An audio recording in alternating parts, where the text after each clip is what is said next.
অন্নপূর্ণার রেশ এখন অব্দি কাটে নাই, তার মধ্যেই আরেকটা খবর আমি চোখে দেখলাম।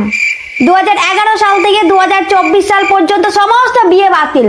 প্রথমে আমি এই লাইনটাই পড়ছিলাম, আরে পয়টা কি খুশি, মানে কি কমো ভাই, মানে সেই খুশিটা তো আমি প্রকাশ করতে পারতেছিলাম না, কিন্তু মনে মনে তো আমি লাফাইতেছিলাম, মাইকেল জ্যাকসনের মতন লাফাইতেছিলাম। তারপর দেখি পরের লাইনটা যে না, বিয়ে বাতিল না ভাই, বাতিল হবে খালি রেজিস্ট্রেশনটা। রেজিস্ট্রেশন কাগজটা খালি চেঞ্জ করতে হবে। না কেন, কিসের জন্য?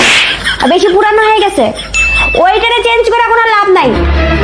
যেটা চেঞ্জ করলে লাভ আছে সেইটা করলেই ভালো হতো, মানে প্রথম লাইনটা বাস্তবে রূপান্তরিত করলে ভালো হতো, মানে আমাদের জীবন নতুন করে শুরু হয়ে যেত। মানে যে ভুলভাল জিনিসগুলো আমরা করে ফেলেছি বিয়ে করে, ভুলভাল মানুষকে জীবনে নিয়ে চলে এসেছি, এবার সেটাকে আমরা শুধরে নিতে পারতাম। কিন্তু না, শুধু বলেছে রেজিস্ট্রেশন কাগজটা পরিবর্তন করতে। এটাকে পরে করে কি হবে, কি হবেটা কি, হবে এটা কি?